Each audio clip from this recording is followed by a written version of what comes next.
kok umur 4 tahun udah dipondokkan, apa orang tuanya ataupun gimana-gimananya kok antum pun kok bisa betah gitu loh. Ibu saya itu perjuangan untuk mempunyai anak. Itu selama 13 tahun. Masya Allah. 13 tahun belum punya.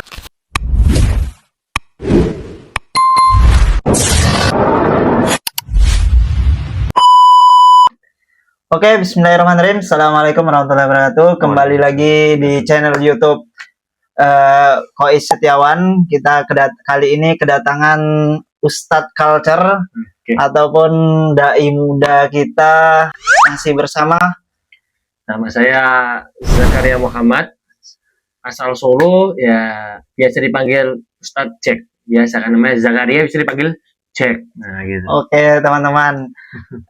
Kita di sini akan mengulik identitasnya ataupun perjalanan hidupnya di pondok. Karena FYI untuk Ustadz Jack ini umur 4 tahun beliau sudah di pondok. Wah, Masya Allah. Jadi kayak luar biasa banget. Kita 4 tahun masih ingusan, main tanah-tanahan atau gimana. Beliau udah mengkaji kitab, masalah ilmu, masalah Al-Quran. Wah, pokoknya luar biasa. Jadi kita di sini akan mengobrol bersama dengan Ustadz Jack. Panggil Ustadz Jack nggak apa-apa ini? Nggak apa-apa. Biar dekat ya kan kita. Oh iya, betul. Oke, teman-teman semuanya. Ustadz Jack ini lahir di mana, Tat? Saya lahir di Solo. Tepatnya di Surakarta. Surakarta. Kalau dilihat dari silsilah ataupun dari segi wajah ini bukan Indonesia banget nih kayaknya. Ada berewokannya, khas Timur Tengah, atau ini jangan-jangan keturunan Nabi nih. Ya sedikit-dikit lah. Sedikit-sedikit. Ada keturunan-keturunannya. Masya Allah. Dari keluarga ya alhamdulillah. Ya namanya kita nggak bisa memilih ya. Kita mau lahir dari bangsa, ras, keturunan siapa kita nggak bisa memilih. Tapi alhamdulillah saya bersyukur masih diberikan kelebihan mungkin dari orang-orang normal, atau mungkin kita bukan dari, mungkin ada anak orang yang dilahirkan sebagai anak kiai, ada orang yang dilahirkan sebagai keturunan kerajaan dan lain sebagainya. Kalau aku alhamdulillah nih keturunan orang-orang soleh masihan, alhamdulillah. Masya Allah, Masya Allah, tabarakallah. Mungkin menurut orang ataupun orang-orang di luar sana mencari barokah gitu. Wah. Sangat-sangat. Oke, Ustadz Jack, masalah apa ya, perihal tentang identitas dan lain sebagainya. Untuk soal pendidikan itu gimana, Ustadz? Udah kok umur 4 tahun udah dipondokkan, apa orang tuanya ataupun gimana-gimananya kok antum pun kok bisa betah gitu loh? Sebenarnya kita itu dari kecil gak ada yang memilih untuk mondok. Betul.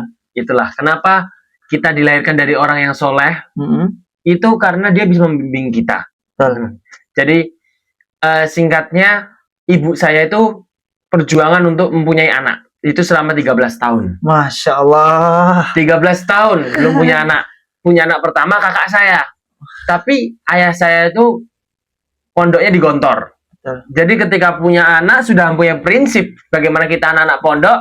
Kalau keluar punya anak besok kita mesti pingin dipondokkan. Hampir 90% atau bahkan 90,9%. Bahkan kemarin ada seseorang yang bilang bahwasanya nggak mungkin pondok berapa tahun lagi akan nggak ada. Salah satunya sebut merek nggak apa? Iya, nggak apa-apa. Ustadz Gembul, ya kan? Gembul. Ya mesti udah pada tahu. Betul. Dia bilang bahwasanya nggak mungkin 2040, 2024 besok kemarin itu berarti gimana? 2040. Betul ya. 35 sampai 40 itu kemungkinan anak pondok sudah nggak ada. Wah, saya sebagai anak pondok, kita ini anak pondok ini sudah, aduh, wah jangan macam-macam. Sedangkan kita ini ketika kita keluar dari pondok, pengennya kita nanti selanjutnya anak-anak kita ini juga ke pondok yang sama. Betul. Betul ya? Betul. Nah, makanya saya tidak setuju dengan statement tersebut. Nanti boleh dicek itu statementnya. Betul. Ustadz Gembul atau Guru Gembul. Kalau Ustadz sebenarnya nggak patut sih sebenarnya. Karena dia nggak bisa, maksudnya Ustadz nggak bisa bahasa Arab gimana? mau tahu arti tafsir, masa harus membaca Al-Quran, boleh memaknai dengan tafsirnya yang ada tulisannya bahasa Indonesia? Nggak setuju saya. Ya, karena beliau dikasih panggung gitu. Jadi iya. yang kedengaran suaranya itu ya dia, karena dia dikasih panggung gitu kan. Nah, begitu. Harusnya anak-anak pondok yang benar-benar yang dikasih panggung. Biar dia berbicara hak, yang benar dia bicarakan. Yang salah dia juga bilang kalau salah. Oke, betul ya itu.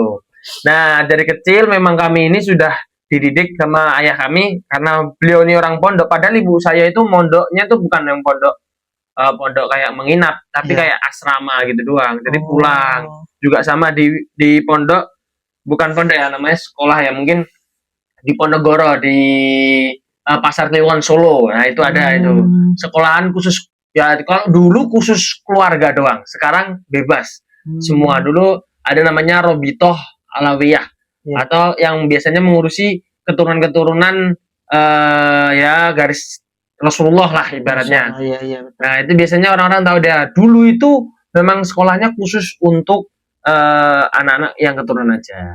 Nah, terus sekarang tapi sudah itu dulu banget. Waktu itu kepala sekolahnya juga masih Amin Najib. Amin Najib itu masih kakek lah ibaratnya kayak gitu juga. Tapi sudah ya, namanya berkembang zaman ya. Iya, betul. Nah, semuanya sudah boleh masuk situ. Kalau nggak salah itu Amin Najib ya. Saya juga lupa dulu diceritain asal usulnya.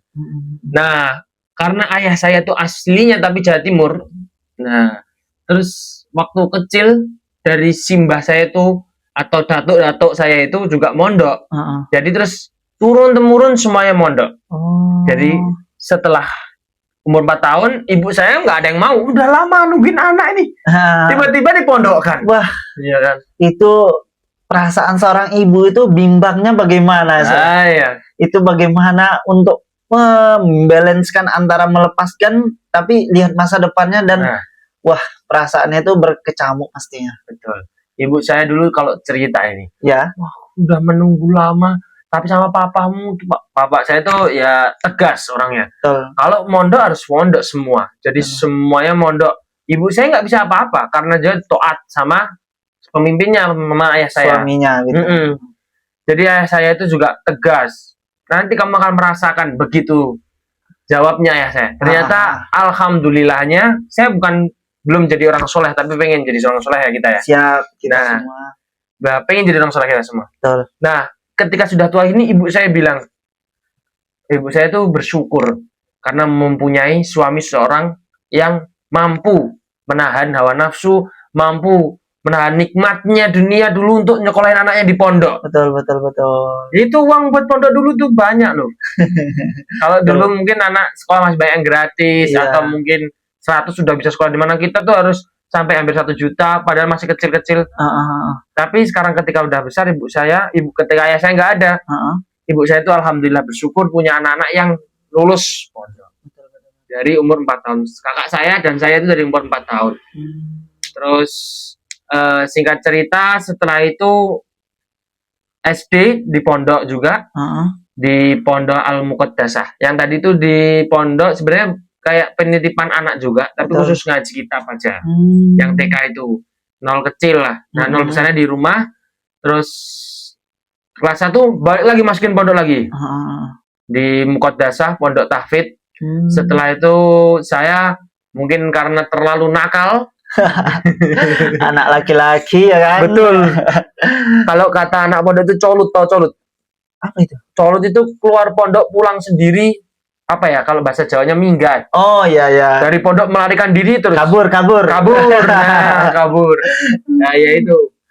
Akhirnya dipindahkan lagi ke Jawa Timur, lagi ke Bojonegoro. Kalau tadi yang Al-Muqaddasah itu di Jawa Timur, tapi di Ponorogo. Pemimpinnya Kiai Al-Hadz Hasan. Abdullah Hasan, Ustaz Hasan Sahal, Ustaz Abdullah Hasan gitu. Nanti coba dicari. Itu dulu pimpinan Pondok Gontor juga, sampai sekarang masih pimpinan Pondok Gontor. Beliau itu juga punya pondok khusus tahfidz, namanya Al-Muqaddasah. Oh, jadi Ustaz Sahal itu dulu pimpinan antum Ustaz dulu sebelumnya. Oh.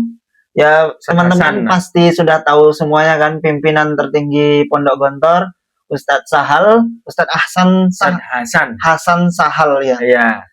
Beliau, Jadi- rupanya beliau ini sudah kenal lama sama Ustadz Sahalnya tadi. Padahal kita baru-baru aja gitu mungkin karena baru masuk ke medianya gitu. Betul.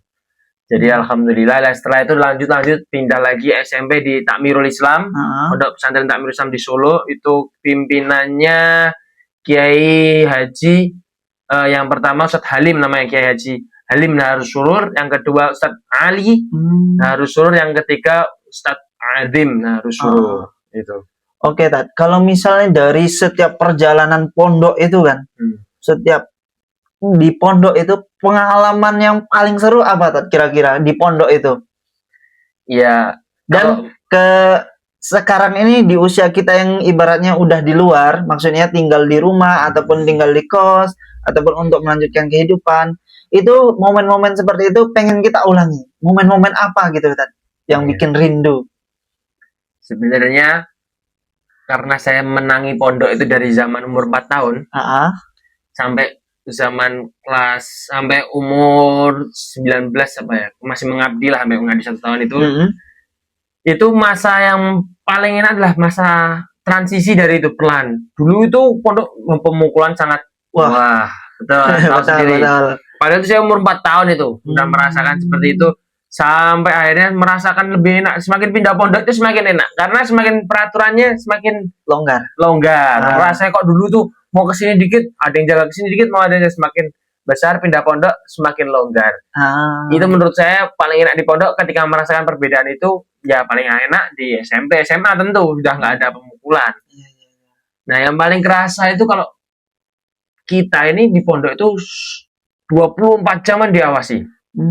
Jadi kalau sholat harus di masjid. Ya betul. Menjaga sholat sangat dijaga lah ya. Subuh itu mesti harus lah. Sebelum subuh udah bangun, udah ada. Kalau dulu aku SD itu udah mandi sebelum udah subuh. Mandi, terus suruh tahajud. Iya betul. Deres, hafalan. Lah kalau di pondok yang SMA itu karena basicnya modern, lah itu mandinya pas mau berangkat sekolah. Jadi bangun pas sebelum azan subuh, langsung sholat tahajud. Bagi yang tapi tidak dianjurkan tapi tidak diwajibkan. Iya betul. Nah terus akhirnya sholat baru ngaji dan lain sebagainya sampai sekolah berangkat. Nah yang paling rindu itu ketika kita sudah lama di luar ini, nggak terikat oleh orang-orang yang mengatur. Betul. Kita harus menjaga diri untuk terus menuju masjid, itu sangat susah. Berat banget. Soalnya udah ada opsi ini, godaan ini. Betul. Bantal, kasur, ada notif. Nah, HP, aduh, setan kecil, setan gitu ya. Jadi untuk anak-anak muda nih, anak-anak muda yang nggak mondok ataupun anak-anak muda yang baru selesai mondok, pesan-pesannya untuk mereka tetap kuat di jalannya Allah ataupun di jalan kebenaran. Nah, minimal itu sholatnya di masjid. Nah, itu gimana, Ustaz? Nah, ya ini sama seperti halnya kita berjalan di dunia inilah. Intinya cuman kalau mau menikmati nanti di akhirat, seseorang muslim itu di dunia itu banyak yang mempermisalkan ngamung mampir ngombe. Nah, terus kalau kita di dunia ini kok terlalai, artinya kita terlalai dengan kenikmatan sementara. Gitu. Nah, itu akhirnya kita jadi males. Maka untuk menguatkan itu yang pertama menurut saya nih. Ya, yang pertama ini. Yang menguatkan istiqomahnya kita itu. Betul, di masjid adalah merasa bahwa diri kamu ini santri. Kalau santri merasa bahwa diri kamu santri. Ya. Itu dulu. Betul. Itu wajib. Karena kalau santri, wah, gue pernah mondok. Masa aku mau kayak gini? Nah, seperti itu santri. Kalau yang belum pernah jadi santri, itu harus ngerasa bahwa aku ini diawasi.